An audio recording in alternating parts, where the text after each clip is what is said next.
Bem-vindos ao Med Aulas, eu sou o professor Roberval Moraes e agora nós chegamos na última parte da nossa aula, tecido muscular. Nessa aula a gente vai falar de músculo cardíaco e músculo liso. Se você perdeu as duas primeiras partes, vai aqui na playlist, tá tudo organizadinho para você. A gente falou de muita coisa legal, músculo estriado esquelético, contração muscular, regeneração, academia, creatina, um monte de coisa. Volta lá, assiste e agora vem comigo falar de músculo cardíaco e músculo liso. Finalzinho dessa aula, fica até o final, que tem um QR Code com várias questões para você treinar, para você aprender questões contextualizadas, bonitinhas, no modelo das provas, para você estudar. Então vamos lá, galera, vamos falar do músculo estriado cardíaco. O músculo estriado cardíaco, ele tem as células musculares cardíacos, que são os cardio... Lembra, músculo era miócito e mioblasto. A célula do coração, você bota um cardio na frente. Cardiomiócitos, cardiomioblastos. E essas células também são estriadas. Tem ali as estrias. As estrias a gente já aprendeu lá na aula de músculo estriado esquelético. Tem a ver com os túbulos T, que tem a ver com força para contração muscular. Então, cada célula vai ter dois ou mais... Tem um ou dois núcleos, tá? É um ou dois, não é dois ou mais, desculpa. Um ou dois núcleos. E eles vão formar ali junções especializadas que é exclusivo, só tem no coração. Discos intercalares. Olha só. O que são esses discos intercalares? São junções de oclusão que facilitam a comunicação entre uma célula muscular do coração e a outra, para que a gente possa evitar problema. E o coração, ele é o único músculo estriado de contração involuntária. Músculo estriado cardíaco só tem no coração, é contração involuntária. Você não consegue controlar voluntariamente o teu coração. Você não consegue acelerar, frear o coração a hora que você quer. Esse ritmo próprio do coração, tá? Que ele vai tum, tá. É um ritmo cardíaco. A gente tem uma estrutura especial para controlar ele, que eu chamo de fibras de Purkinje. A gente vai já estudar. Então olha que bacana essa imagem real, ó, galera. Aqui os nossos cardiomiócitos, o núcleo bem central, tá bom? Muito vaso sanguíneo para nutrir, tecido conjuntivo aqui perto, beleza? E a gente tem os discos intercalares. Olha que bonitinho, gente, os discos intercalares entre uma fibra e outra. Essas linhazinhas mais pretinhas aqui, ó. Para garantir a comunicação efetiva entre as fibras musculares. Então, o que a gente vê no laboratório, o que a gente vê na prática, é exatamente o que a gente está estudando. Olha que coisa bacana. Então, o músculo cardíaco, ele vai ter uma estrutura especial, exclusiva dele, que a gente vai estar estudando. Então, deixa eu dar um zoom aqui para você nos discos intercalares, para a gente poder entender melhor. Então, os discos intercalares são um tipo de especialização chamada de junção comunicante. Professor, eu não sei o que é isso, o que é junção comunicante, junção gap. Lá quando eu dei aula de tecido epitelial, eu fiz uma aula só sobre especializações do epitélio. Microvilosidade, filamento, cílios, junções gap. Vai lá que eu explico bem bacana o que é, porque apesar de ser uma aula de epitélio, essas junções também existem em outras células. Então vai lá, dá uma assistidinha, mas eu vou dar uma revisada aqui. Vamos lá. As fibras musculares cardíacas unem-se umas às outras linearmente por estruturas intercelulares especializadas, denominadas discos intercalares. Deixa eu tirar aqui meu rosto. Pronto. Então, olha só aqui aproximado. O que são esses discos? São canais, espaços, que vão servir para a passagem principalmente de íons, principalmente o cálcio. Se você assistiu minha aula de contração muscular, você sabe que o cálcio ele vai iniciar a contração. E qual é a importância da minha célula muscular, que recebeu o estímulo para contrair, compartilhar o cálcio com a célula vizinha? É para que todas elas venham a ter uma contração simultânea. Então, se eu quero contrair os átrios, as minhas células do átrio todas contraem ao mesmo tempo. Quando você faz força em conjunto, várias pessoas tentando levantar um peso muito grande, fica mais leve para todo mundo. Ninguém se machuca. Dá conta de levantar. E galera, diferente do músculo estriado esquelético, que a gente falou de academia, que você pode ter microlesões e recuperar dela, você tem hipertrofia, no coração eu não quero ter hipertrofia. Como assim, professor? Eu não quero que o músculo do meu coração fique forte. Não. Por quê? Porque o seu coração, galera, ele fica numa cavidade chamada de mediastino, que tem um espaço limitado. E se o meu coração começa a hipertrofiar, se ele começa a crescer, como músculo, eu chamo isso de cardiomegalia, coração grande. Ele vai ficar num espaço muito apertado para ele. A cavidade do mediastino não cresce junto com ele. Ele vai começar a contrair apertado. Isso gera hipertensão arterial, gera vários problemas, galera. Então, não é para ter hipertrofia de músculo cardíaco. Hipertrofia de músculo cardíaco é uma patologia. Então, eu não quero ter microlesões. E os meus discos intercalares me ajudam a distribuir essa carga para que eu não venha formar essas microlesões. Então, olha aqui, ó. Deixa eu trazer aqui para você, ó. Aqui eu tenho os meus discos intercalares, ó, bonitinho, entre as minhas células. E aqui uma imagem de microscopia eletrônica mostrando a comunicação, olha que bacana, gente, das fibras musculares do coração compartilhando esses íons para que elas venham contrair ao mesmo tempo. Para que elas trabalhem juntas e evitem microlesões. Aqui, ó, para a gente ver outra diferença do músculo estriado cardíaco para o músculo estriado esquelético, é que o músculo estriado cardíaco ele tem díades, enquanto o músculo estriado esquelético tem tríades. Qual é a vantagem? Aqui no coração se prioriza a contração rápida. O coração ele tem que contrair rápido, tá? E forte. Não precisa, ele tem que contrair rápido e forte. Eu não preciso de um controle exato da força de contração. Eu preciso contrair rápido e forte durante a minha vida toda, para eu não morrer. Então é melhor ter díades que vão favorecer esse tipo de contração. Já no músculo esquelético, eu vou ter tríades ali formando os meus túbulos T. Por quê? Porque eu controlo a quantidade de cálcio. Eu tenho que controlar a diferença de força quando eu vou pegar uma caneta para escrever e quando eu vou, sei lá, puxar, tentar quebrar alguma coisa com a mão. Senão eu vou quebrar a caneta.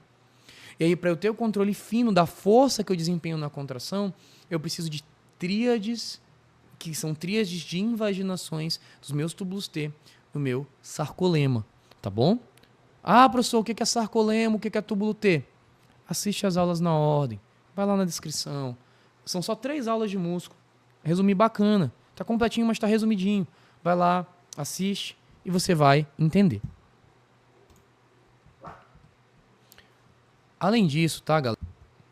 Além disso, eu também vou ter no meu coração os meus cardiomiócitos contráteis. Desculpa, nodais. Eu tenho cardiomiócitos, né? Célula do músculo. Eu tenho 3 tipos. Cardiomiócitos contráteis, que fazem a contração muscular. Cardiomiócitos nodais, que têm uma atividade de regulação. A gente vai já entender. E os cardiomiócitos mioendócrinos, que eu não vou falar nessa aula, que tem a ver com a produção de hormônio. Lá no nosso módulo de histologia sistêmica, então assiste essa histologia básica, quer aprofundar mais, eu vou gravar, vai ser o próximo conteúdo que eu vou gravar. Histologia sistêmica. A gente vai trabalhar a histologia órgão por órgão. Coração, cérebro, pulmão, fígado, rim, artéria, veia. Órgão por órgão, tudo completinho. E aí você vai lá e você vai entender que eu vou falar melhor dos cardiomiócitos mioendócrinos. Mas por enquanto eu quero que você entenda que eu tenho os cardiomiócitos contráteis e os cardiomiócitos nodais. Os nodais eu posso chamar de fibras de Purkinje. Na verdade, o que servem esses nodais? Eles servem para controlar o batimento cardíaco. O batimento do meu coração, galera, ele não tem um controle total do meu sistema nervoso. Você não consegue parar de bater o coração a hora que você quer. Você não consegue acelerar o ritmo dele a hora que você quer.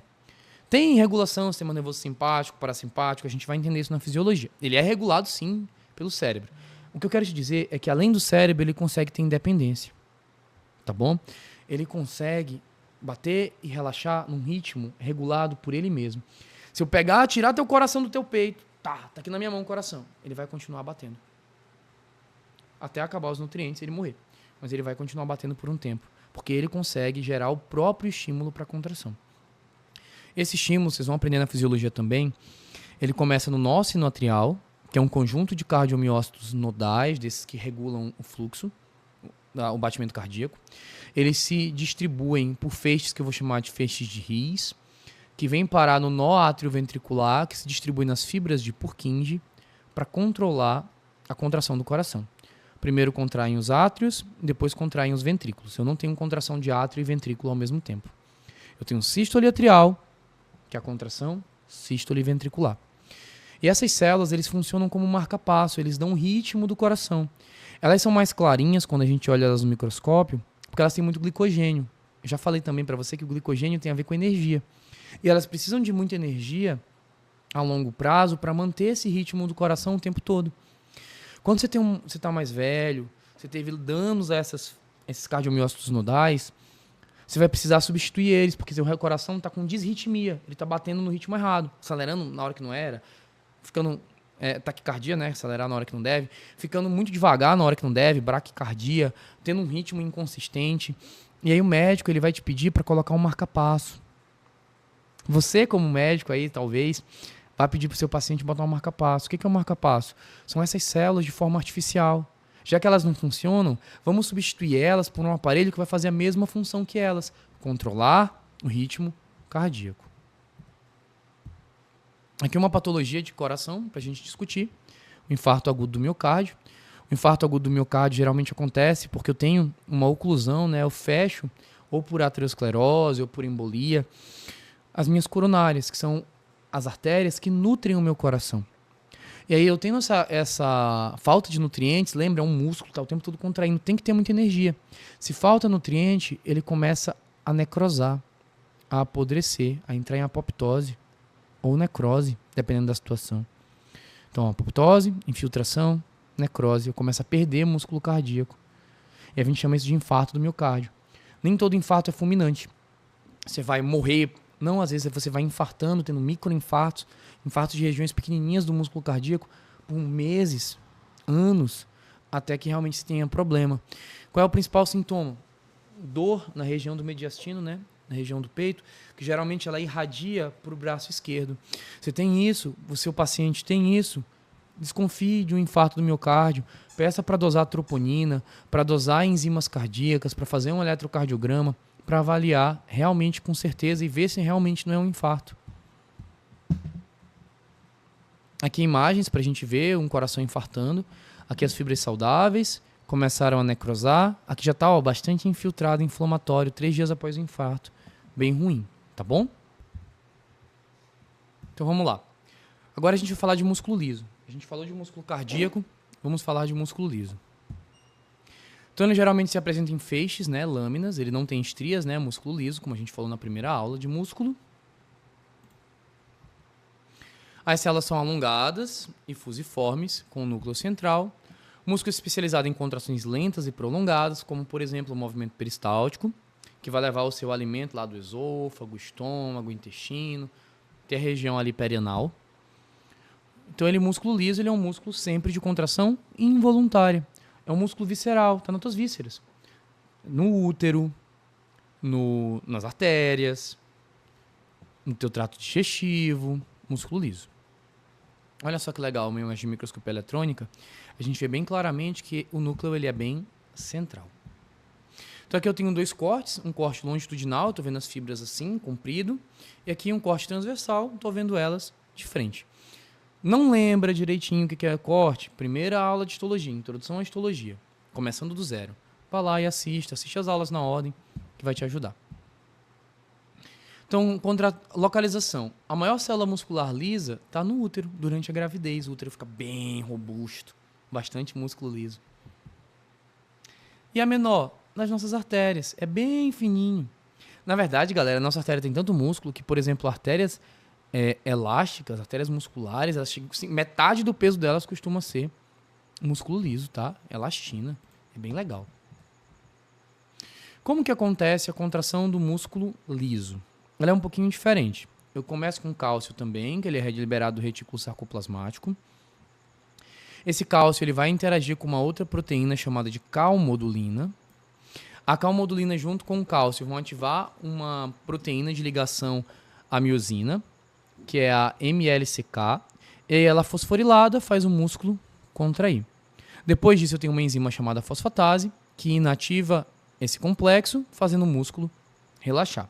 Então é um pouquinho diferente, ele não tem tanta força quanto o músculo estriado esquelético, mas ele tem uma contração prolongada, dura mais tempo, tá bom? Aqui eu trouxe uma imagem que a organização do músculo liso, diferente do músculo estriado, ela é meio uma fibra passando por cima da outra, ela é meio irregular. Isso faz com que o órgão ele não contraia bonitinho, de uma sequência. Ele vai contrair vários pedaços, fazendo força diferente. Isso ajuda, por exemplo, na vesícula biliar, para fazer descarga de bile, quando você come muita gordura, para jogar bile no seu intestino. Então, a vesícula biliar tem vários feixes de músculo liso desorganizados, tá? Então, aqui é só mais uma imagem mostrando esse processo de contração. Aqui a miosina inativada, ela tem essa estruturação mais contraída, né? E aí, após o processo de fosforilação, a ligação da calmodulina com o cálcio, a miosina ela fica ativada, ela vai ter a cauda desenrolada. Olha só aqui a imagem. Calmodulina interagiu com o cálcio, pegou lá, gastou energia, ativou a miosina, fazendo assim contração muscular. Então aqui eu trouxe uma imagenzinha só comparando a contração do músculo liso com o músculo cardíaco. O músculo liso começa com a interação de cálcio e calmodulina, vai para o complexo MLCK, que vai ativar a contração da miosina e da actina. Eles vão deslizar, que nem lá no músculo estriado esquelético. Já o músculo cardíaco, eu tenho uma estrutura de díade, que é uma contração, vai gerar uma contração rápida e forte, vai interagir com cálcio, eu tenho ali a troponina, a mesma historinha que a gente conversou lá no músculo estriado esquelético, e vai fazer o deslizamento da actina e da miosina. Olha só o que eu prometi para você. Exagerei, né? No tamanho, fiquei pequeno demais. Olha só o que eu prometi para você. Você aqui com o QR Code para responder umas questões, estudar, se preparar. Então, se você gostou desse material, gostou dessa aula, deixa teu like, segue aqui o canal, tá, galera? Se inscreve, ajuda demais. Eu tô no momento que eu tô precisando de inscritos para poder chegar na monetização do YouTube. Eu peço que você me ajude, se inscreva, compartilhe com um amigo. Mande esse vídeo para pessoas que se interessam pela área, se interessam por estudar, pessoas que precisam desse conteúdo, tá bom? E aí você compartilha com elas, pede para elas se inscreverem, que me ajuda demais. Deixa teu like e tamo junto, tá bom? Aqui tem a playlist para você, né? Aqui do ladinho, playlist e um vídeo sugerido do meu canal para que você continue estudando. Até a próxima, tá, galera? Próximas aulas de histologia, tecido nervoso, a gente fecha a histologia básica e começa a gravar a histologia sistêmica. Lembrando que eu vou gravar umas aulas práticas para vocês lá com microscópio e tal, tudo bacana. Até mais, galera.